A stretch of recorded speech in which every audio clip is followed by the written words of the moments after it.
Initially, I was furious when my cheating wife said she was going on a date with her affair partner. But then, my love life was good and full of happiness until it wasn't.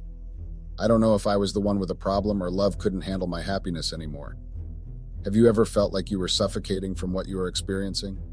If there is anyone who was once in my shoes, how did you deal with the ordeal? Did you leave everything as is, or you took a decision that you thought was only best for you? The decision that I took, I sometimes think that it was drastic, even though I do not regret it at all. I know that some people would think that what I did was not normal and it cannot be done by a normal person as it was gruesome. But both my wife and her affair partner deserved it. I wanted to break my ex-wife's heart and soul just as she did mine. I trusted her so much I really thought that we had a good thing going on, but clearly I was fooling myself.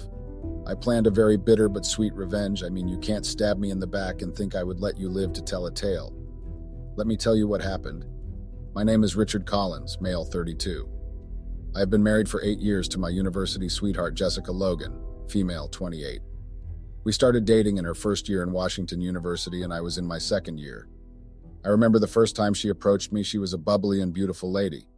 I, on the other hand, was just a weirdo studying computer sciences and she was doing economic studies.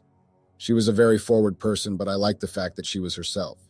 We dated for a year and a few months and I proposed to her during summer holidays. She was 19 years at that time and I was 22 years. Our relationship was full of life, love, and happiness. Jessica understood my weirdness, being a computer geek. We got married when she turned 20. Her parents didn't like me for her, but she knew what she wanted, so she chose me despite disapproval. I bought a house for us in 2016 on our first year anniversary because it was time we built our own family. From 2016, we have been trying to have a child with no luck. I don't want to lie, I'm really sad about that because we even went to different doctors and we were told that nothing was wrong. In 2022, Jessica started changing. She became a person I don't know. I remember when she lied to me about where she was going. She forgot that I am a computer person and I always know where she goes and who she is in contact with. She told me she was visiting her friend Cheryl, but she didn't know I already had information of where she was going. So went to the restaurant that she went to with her friend Cheryl. Because I trusted her with my life, I decided not to ask any questions. She was my wife, so I had to give her the benefit of the doubt. Time passed and her constant going out became something that I didn't want to tolerate anymore. It was sickening if you ask me. I tried talking to her, but the only thing she would do was to dismiss me and tell me that I would get sick if I kept on stressing and imagining things that were not even there. She even had the nerve to say that I was delusional. She was no longer doing her wifely duty. She would wake up, make herself a light breakfast, then prepare herself for her never-ending outings, and it was really exhausting. So I planned to bug her phone. I downloaded a tracking app that would track her phone's location, but I had to first try and get her phone and search for any conversations. I couldn't come to the conclusion of being cheated on, so I had to check their text conversations. I wanted to know who this guy that she always laughs with on the phone and make her always go out and to find out what was really going on between them. I couldn't let insecurities ruin my plan because that day was the day of our anniversary, but she didn't remember. So when Jessica was in the bathroom, I got a chance to take her phone and searched for any tangible evidence that I would use to confront her. I found nothing, which meant she had either deleted all their conversations or they were communicating through phone calls only. Giving up without any evidence was not on the list, so I continued with my tracking plan. I was in a mix of anxious anticipation and hope that I would gather all the evidence I needed before jumping to conclusion. A moment later, Jessica came down, looking good and ready to go. She had told me that she was going to her friend's house because she had planned a small bachelorette for one of her friends and there'll be a few ladies. I just looked at her without saying anything because what she was wearing didn't look like she was going to a bachelorette party with her friends. I had to act like I didn't have any problem with that. I was anxious about the outcome of her plans, so I switched on the tracking app on my phone. I wanted to know if she was really going to her friend's house, of which indeed she was. She didn't stay long at her friend's house, which made me more suspicious of where she was going because there was no way the bachelorette would have lasted less than an hour. I continued monitoring her phone's location. My emotions got high as I was waiting for the confirmation of my suspicions.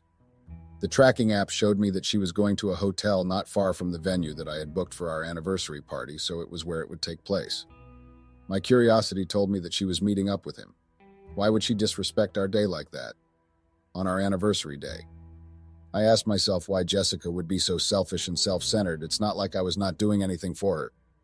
I called my sister and told her that I would meet up with them at the venue a bit later. since she was the one helping me with the anniversary party planning. I drove to the same hotel Jessica had gone to and went to the hotel's restaurant and sat where there was a clear view to see everything.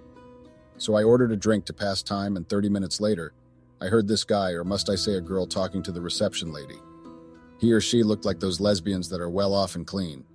He introduced himself or herself as Chris Marvin and was there for his girlfriend, Jessica Logan. The lady made a call before directing the guy to Jessica's room. I wasn't sure if he was talking about my Jessica, but there was only one Jessica Logan in the hotel. I thought my mind was playing tricks on me. My wife would never be friends or book a room with the lesbian, or let me say another woman. I told myself that maybe they were just friends because Jessica couldn't be living a double life. She respected herself, or that's what I thought, and she respected our marriage. Even though my heart couldn't stop beating, it was like it was going to come out of my chest. I was a nervous wreck. Curiosity got the better of me. I had come up with a plan. I ordered a few beers. I was not going to do this sober, so I had to be at least tipsy. I didn't know if I would handle the truth when I uncover it, or maybe I should have just let things be. If you were in my situation, what would you do? I prayed to find nothing that would jeopardize our relationship and ruin the night that was supposed to be our anniversary night. I decided to do my own investigation, so I left the hotel's restaurant and went back home. I told my sister that the party was canceled and she should tell the guests whatever excuse she would tell them. My sister was angry at me, but she wasn't angry, hurt, and confused as I was. I tried asking and answering myself about what I heard in that hotel. I kept telling myself that not my Jessica. She can't be involved with another woman. I didn't want to believe what I had heard. She came back the following day. She was too happy for my liking, but I didn't ask her that. I asked how the bachelorette party was, and obviously she lied and said it was good. I then reminded her that it was our anniversary day the previous day, and the only thing she did was asking me if it was really our anniversary, and acted like she was feeling bad for leaving me to sleep alone in our bed while she slept at a hotel with whoever that lesbian was to her. She apologized, but I knew that it wasn't genuine, so I just gave her a nod and continued with what I was doing. Later on, she prepared for another outing. She was unruly and uncontrollable. Initially, I was furious when my cheating wife, Jessica, told me that she was going on a date with her friends while I knew that she was going with her affair partner. The betrayal cut deep, as I had suspected something was going on for a while, but never imagined she would actually go through with seeing someone else.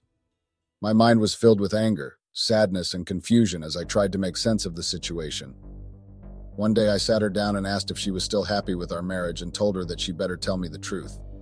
She then confessed that she was happy, but the happiness that she was getting in our marriage was not enough because she would feel like she was living a lie. I gave her the platform to further explain what she was saying.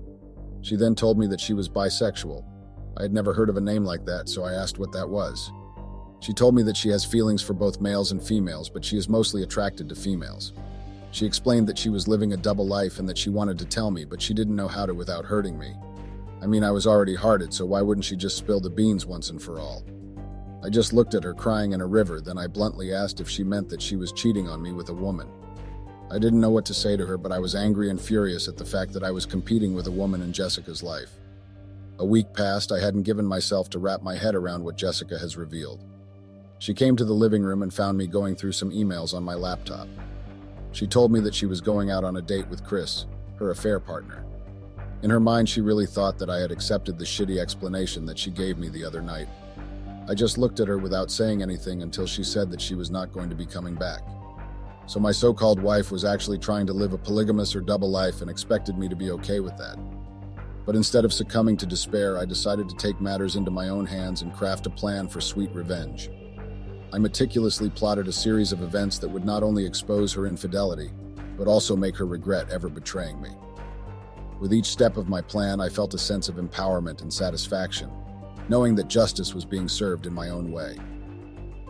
As the day of her date arrived, I watched from a distance as my plan unfolded, revealing the truth to her in a way that left her stunned and speechless.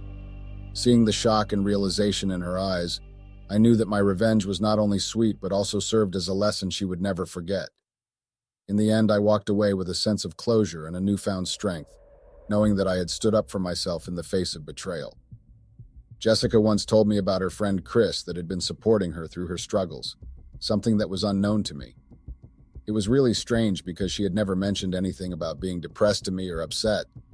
The idea of my wife seeking emotional support from other people was somehow painful, but learning that she wanted to be mentally involved with this new friend of hers was devastating. After I got tired of living the same as Jessica, I decided to move out of the house. We separated, but I wouldn't just give up on my marriage without a fight. I had to avenge my broken heart after she had played it like a yo-yo and thought that she would get away with it. As much as I would have been angry if she cheated with someone else, maybe another man, but to cheat on me with another woman. I take that as a pure disrespect because it meant that her desires for other women started a long time ago, maybe before we were even dating. I knew that if I wanted to avenge my heart, then I should move out so that I could brainstorm and orchestrate my revenge plan. I wanted it to be sweet and smooth and get them when they are least expecting. Yes, I said them because it wouldn't be fair to avenge my wife only while there was another party involved. I knew for a fact that Jessica's affair knew that she was married, but he or she continued getting into a relationship with a married woman. The nerve. As much as I knew that it was not going to be easy for my wife to confide in me because of my mental health problems that would sometimes come in between our relationship. My problem in the relationship had been chronic and mild problems that, while consistent, were never anything that couldn't change with improvement in my health or effort. But as far as I knew, that had never been a case of infidelity in our relationship. I was sitting in the dimly lit living room staring blankly at the wall as I processed the news my wife had dropped on me. My hands were shaking with a mixture of anger and fear as I tried to wrap my head around what she once said. A couple of days later, she called me. Yes, she would always report whenever she was going, but I didn't care. She told me that I'm going on a date with her lesbian affair partner, she had said casually, as if she was just informing me of her plans for the night. The woman she had been having an affair with, the woman who had invaded our marriage and destroyed our trust.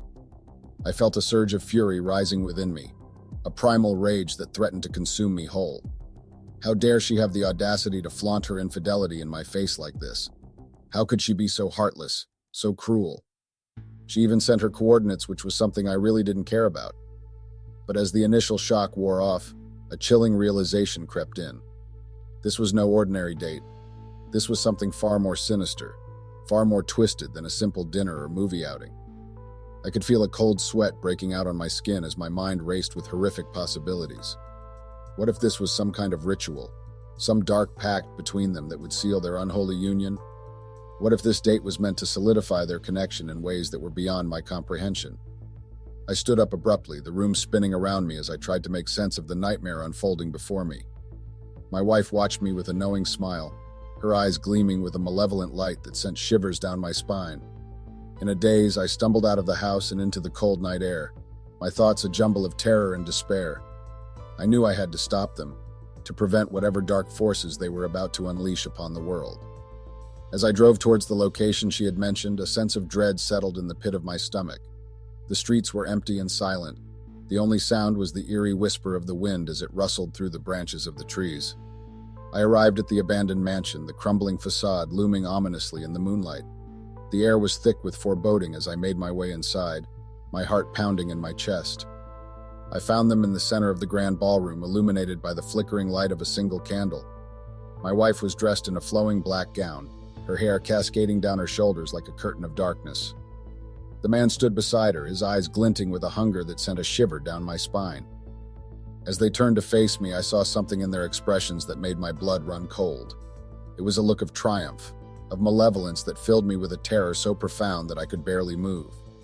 And then, in a voice that was not entirely human, my wife spoke. "Welcome, my love," she hissed.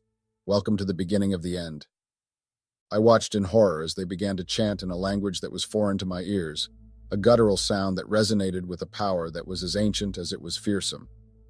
The candle flame flickered and danced as their words filled the air, weaving a web of darkness that threatened to ensnare me. And as I stood there, paralyzed with fear and disbelief, I knew that I was witnessing something beyond my comprehension. I was witnessing a union of evil, a pact forged in the fires of betrayal and deceit.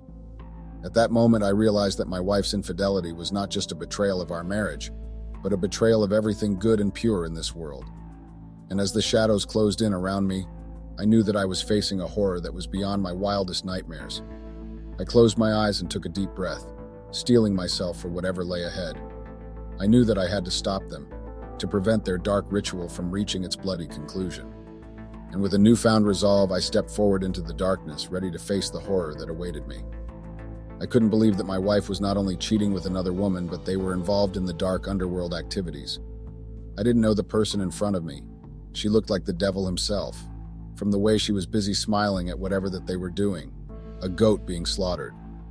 Yes, I was scared and I was close to peeing myself because what I was witnessing in that abandoned building was definitely not normal. But at the same time, I was enraged at the fact that she made me travel to an unknown and secluded place to make me witness such evil. I knew that as much as I wanted to avenge my broken heart, I also had to think of something brutal. I needed to gather something that would make her regret ever having feelings or being attracted to other women. I knew that something was off with her constant going out, but I only thought that she was only going to this lesbian affair partner of hers. One would think that she is an innocent but bubbly girl. They would say that she was an angel while she was just an angel of darkness. So I decided to investigate this lesbian affair partner called Chris. My conscience kept telling me that whatever it was that I would find was really dark and deep. I couldn't shake off the feeling that he or she was the one who introduced my wife, or must I say my ex-wife, to these dark cult things. I knew that this so-called Chris was not innocent, especially not after the trauma that they had made me witness. I had to find something that would destroy both of them. So my solution was to find the root of all the madness that they were busy doing. My investigation was for both of them. I needed every single detail about them. During my investigation and findings, I found out that my wife was actually in a paid relationship. Or must I say she had a transactional regular client, which kept buying whatever service she was offering. I couldn't believe that Jessica would actually play me like that. Another thing that I had found was that this lesbian affair that Jessica was busy with was actually from Africa and Ghana. I got that she was involved in some dark or witchcrafting group that usually recruits new members from around the world.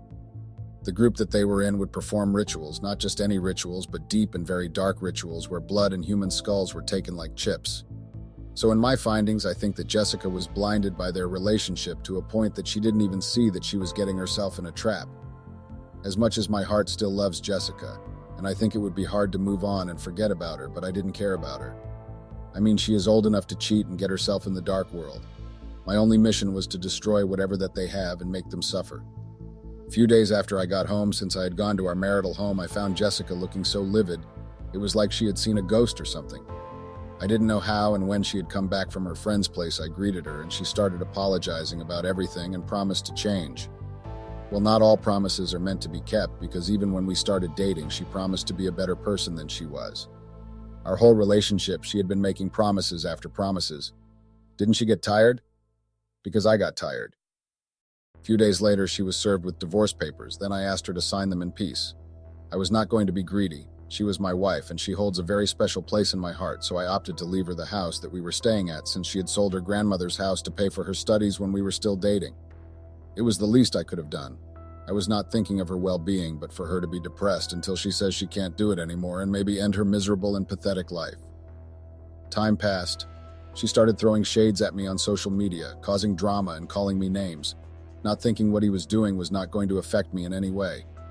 With all the evidence that I had got, I knew that it was my time to hit back and attack. Jessica thought that because she was popular on social media, she was untouchable. One good thing that I did on that fateful night was that I had taken the video. So I uploaded it online so that all her followers and people around the world to see the kind of woman that I had married. After she saw the video that I had posted on social media, she came back home like lightning. She asked why I had posted that video and told me how it would ruin her image. She then tried explaining what had happened when she talked bad about me, but I didn't want to hear anything, the way I was furious. I knew that if I was an aggressive person, I would have murdered her on the spot. As she was busy rambling, trying to apologize and explaining, I dropped a very huge and unexpected slap on her face. She got so shocked and she went to the living room trying to run away from my furiousness. But when she got there, the first eyes she saw that would haunt her forever were my mom's and my mother-in-law's, Jessica's mother, eyes. They were looking at her like she was the most disgusting thing. I left them there and went to deal with another case that I had been delaying. I went to the lesbian's flat that she was renting, which was like 45 minutes from my house. I used my computer skills to get into her or his flat. I saw that she was out of it, probably tired from being a night hawker. I poured the lesbian with cold water on her face and told to wake up. That time my adrenaline was on another level. I wanted to hurt someone bad. I wanted him or her to beg for my mercy. I tied him on a chair and told him to confess everything that they were doing in that cult-looking place. She was stubborn, but I showed her my dagger knife. As I was recording the whole thing, I called Jessica and let her affair do the talking. I had instructed that she should tell Jessica to come to his flat urgently. Luckily, my Jessica came, and the more the merrier, right? I also tied her on the chair next to her affair partner. I asked them to tell people everything that they were doing in the dark world. With each step of my plan, I felt a sense of empowerment and satisfaction, knowing that justice was being served in my own way. The videos started trending as they were telling the world their dark stories. I would feel my hair standing and my blood would run cold. My mother was really hurt because she had taken Jessica as a daughter, but she disappointed her. Jessica was busy begging me to stop the video, but I was enjoying every little thing that was happening. She kept apologizing, but I was not going to forgive her, even though in my heart she's still there. After the videos trended, I heard that the lesbian affair partner was actually a wanted suspect in his country. He was popular by abducting small kids and serial murdering. So somehow the videos I linked helped the police department to catch him. It was difficult having to end things with the person I loved and shared my all with, but I had to think of myself first, and I couldn't leave my mother alone. I am too young to die from Jessica and her affair's dark activities. Days passed, and I saw the news, and on the news they were reporting about an accident that had occurred not far on the highway that was not far from my house. When I looked closely at the car, I noticed the registration number, and I saw that it was Jessica's car. The way the car looked, I was not sure if she was still breathing or not, but the reporter then said that the victim was badly injured and fighting for her life in hospital. I wanted it to be scratched, but I guess she failed to use them. Her affair partner was arrested after they were done confessing their sins. Jessica got lucky because she was put in the victim's box. I also wanted her to have a taste of prison, but then again I thought that tempering with her car tires was the best option. I knew that I had done a lot to avenge my broken heart and those who were victims of the lesbian called Chris, but I was feeling empty inside. A few days later, I saw a very shocking video. The video showed the lesbian, who was my ex-wife's affair partner, getting panel beaten in prison. They were actually torturing the poor guy or girl. I knew if Jessica was to see the video, she would suspect me, even though I would have loved to have Chris tortured, but I was done with everything. I didn't care anymore. Surely she would blame me for whatever that was happening in her life and forget that she was the one who went outside our marriage and cheated. Not once or with one person, but with two people. Was I not good enough for her to do me dirty like that? I checked my socials to see what was trending and going on in the world. The first thing I saw were pictures of Jessica and her lesbian affair partner, Chris. It looked like someone had posted them and wrote a lot of bad things about her. It showed that I was not the only one that she had wronged. She had enemies. I once suspected that it may be her friend because she was the only person who was pretty much angry at the things that Jessica was doing with her AP. People were dragging her name to the mud to a point that I actually felt sorry for her because as much as she had done me wrong, and I avenged myself for that. I believed that she deserved a break after everything that had been happening. Sure, she was furious, angry, and hurt because whoever did that really ruined her life and my reputation more. Days later, I decided to find out who had linked the pictures of Jessica and her affair. Not that I cared, but I wanted to know the person who had that gut, only to find out that indeed it was her friend. Jessica didn't only ruin our relationship and marriage, but she also ruined her relationship with her friends because she was busy head over heels with her witch affair partner. Her name was tarnished to a point that if she were to try and pick herself up, it would be hard. About a week later, I had to fix myself and try claiming back my life. Jessica had made the apology video she sent to my sister. I think she got her number when she texted her a long, angry text swearing at her. Jessica had started calling and texting me apologizing.